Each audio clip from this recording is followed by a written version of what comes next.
अगर नींद से इतनी मोहब्बत रहेगी तो आपके सपने ही, आपकी जो मंजिल है वो ख्वाब बन जाएगी। इसलिए नींद को त्याग दीजिए। 2023 में अपने आप को इतना तपा दीजिए कि पूरी दुनिया से आप अगले 5-7 साल आगे हो जाए। 1 साल शुरुआत की ही मेहनत होती है किसी भी जगह में। महफिल भी रोएगी, हर दिल भी रोएगा, डूबेगी कश्ती मेरी तो साहिल भी रोएगा। इतना प्यार बांटूंगा इस दुनिया में ऐ मेरे दोस्त कि मेरे मरने के बाद मेरे आशिक तो क्या मेरा कातिल भी रोएगा। अगर 8 घंटा पढ़ना मुश्किल लग रहा है ना, तो एक बार जरा 8 घंटे नौकरी करके देख लो, डेस्क वाली जो भी करके देख लो, पता लग जाएगा कि पढ़ाई करना कितना आसान है। और जो पढ़ते पढ़ते आप डिमोटिवेट हो जाते हो ना कि चलो कुछ और करते हैं, एक बार अपना पर्स निकाल कर उसमें पैसे गिन लेना, अपने आप पढ़ने का मन करने लगेगा।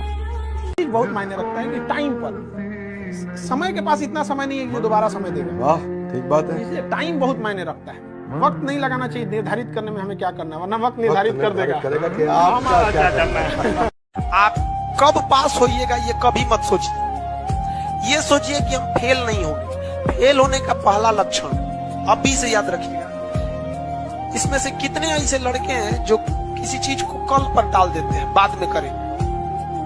ईमानदारी से, ये फर्स्ट लक्षण है फेल होने का। आप इस चीज को सुधारिए, और नहीं तो आप हमसे कोई स्टैम्प पेपर पे लिखवा लीजिए कि आपका रिजल्ट नहीं होगा। गारंटी देते हैं नहीं होगा। आप अगर आप इस आदत को नहीं सुधारते हैं, अगर किसी चीज आज हिस्ट्री पढ़ाए हैं, आप मोबाइल चलाइए। हम कहते हैं आप 8 घंटा मोबाइल चलाइए, 8 घंटा। लेकिन हाँ, उस 8 घंटा के बाद वो मोबाइल स्विच ऑफ हो जाना चाहिए। पढ़ाई कंप्लीट होने के बाद आप किताब क्या खुला छोड़ देते हैं, तो मोबाइल यूज करने के मोबाइल खुला क्यों छोड़ते हैं? बंद कर दीजिए। जो भी आगे गया है, कोई शॉर्टकट नहीं हुआ है आगे जाकर, सब अपने मेहनत पे गया है। और जो भी लोग सक्सेस हुए हैं उनकी बातों को सुनिएगा, क्योंकि सक्सेसफुल बातें, जो लोग सक्सेस हो जाते हैं वो कोई डायलॉग नहीं बोलते हैं, वो अपनी जिंदगी का अनुभव बोलते हैं। सड़क पे पड़े कितने भी कंकड़ हो, आपके कदम नहीं रोक सकते हैं। लेकिन एक छोटा सा कंकड़ आपके जूता के अंदर चला गया ना, तो एक कदम आगे नहीं बढ़ने देता है। इसलिए समाज में कितना भी खटर पटर हो, आपको विकास कोई नहीं रोक सकता है। लेकिन आपके अपने परिवार में कभी माँ बाप में झगड़ा हो जाएगा, चाचा से हो जाएगा, भाई बहन में हो जाएगा, आपका घर का विकास कभी नहीं हो सकता। और ये हिंदुस्तान के लगभग 50% घर की समस्या यही। तो होता है कई बार ऐसा समय आएगा कि लगेगा जैसे अब कुछ नहीं हो सकता है, तो इससे घबराना नहीं है। कभी कभी गुच्छे की आखिरी चाबी भी ताला खोल देती है। ये दुख, ये दर्द, ये सब तेरे अंदर है। तू अपने बनाए इस पिंजड़े से बाहर निकल के देख, तू अपने आप में एक सिकंदर है।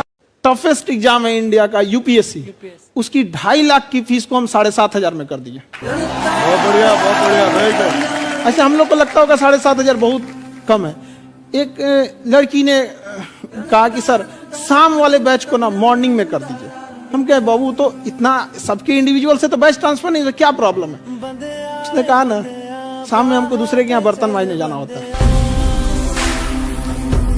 एक लड़का बेचारा नदी से बालू निकालता था और वो बालू को भरता था, फिर नाव बालू को किनारे लेके बेचती थी, और वो बालू भरता था, उससे मेरी फीस ले आया। हमारा हाथ कांप गया, हम कैसे फीस ले लेंगे यहाँ पर?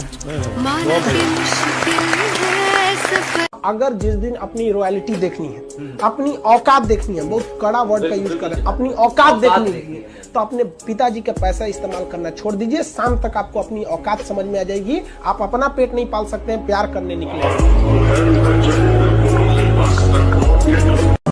जब जीत पक्की हो तो युद्ध कोई भी लड़ सकता है। असली वीर तो तब है जब हार पक्की हो, फिर भी कर्ण की तरह युद्ध में उतर जाए। लाइफ में ठोकर लगना तो बहुत जरूरी है, क्योंकि ताश में जोकर और जिंदगी में ठोकर कभी भी माहौल बदल सकते हैं। और बुरा वक्त से कभी घबराना नहीं चाहिए, क्योंकि बुरा वक्त ही बताता है कि लोग क्या थे और हम क्या समझ रहे थे। आप किसी भी काम को अगर लगातार 21 दिन करते हैं तो धीरे धीरे वो आपकी आदत बन जाती है। और अगर किसी काम को लगातार 90 दिन कर देते हैं तो फिर वो आपकी दिनचर्या बन जाती है। अब आप डिसाइड कीजिए कि आप अच्छे काम को करना चाहते हैं या गलत काम। एक चीज है, संगत का बहुत अच्छा असर पड़ता है। इस चीज को हमेशा, संगति का मतलब लोग हल्के में ले लेते हैं। संगति का मतलब होता है संग संग गति। तो अच्छे लोग के साथ रहेंगे तो संग संग अच्छी गति होती जाएगी, खराब में रहेंगे तो ये भी होता है। समय और समझदारी दोनों बड़े अलग अलग चीज है, दोनों एक साथ नहीं होते हैं। जब समय रहता है तो समझदारी नहीं रहती है, जब समझदारी आती है तो समय निकल जाता है। शिक्षक यही काम करता है कि समय रहते आप में एक समझदारी विकसित कर देता है और आपको यह हुनर सिखाता है कि आप दुनिया को करके दिखाइए, क्योंकि दुनिया सुनना नहीं देखना पसंद करती है कि आपने क्या किया। जब हम फेल होते थे ना तो मेरी मम्मी हौसला बढ़ाती रहती थी, कहती थी दुनिया तुम बहुत आगे जाएगा। हम कहते थे टीचर लोग कहते हैं कि तुम धब्बा हो, तो उनका कहना था टीचर लोग क्या जानेंगे तुमको, हम तुमको ज्यादा जानते हैं, पूरी दुनिया की तुलना में हम तुमको 9 महीना पहले से जानते हैं। दुनिया का कुछ भी चीज हो आप उसे एक झटके में त्यागने की क्षमता रखिए। आपके करियर के बीच में अगर कोई भी चीज आए त्याग दीजिए। और किसी चीज को साइड करना बहादुरी नहीं है, उसे बता के कि तुमको साइड करना है, साइड करना है, ये बहादुरी। कि भाई देखो तुम करियर के बीच में आओगे तो हम डिस्टर्ब कर देंगे, ये लक्ष्मण रेखा इसको क्रॉस मत करना वरना तुम्हारी लंका लगा देंगे। समस्या क्या है, जिस उम्र में करियर बनाना है ससुरा उसी उम्र में दिल लग जाता है। संघर्ष से व्यक्ति को कभी नहीं भागना चाहिए, क्योंकि जीवन में जो कभी संघर्ष से परिचित नहीं हुआ, इतिहास गवाह है, वो कभी चर्चित नहीं हुआ। और जिंदगी हो या व्हाट्सएप, लोग हमेशा स्टेटस ही देते हैं।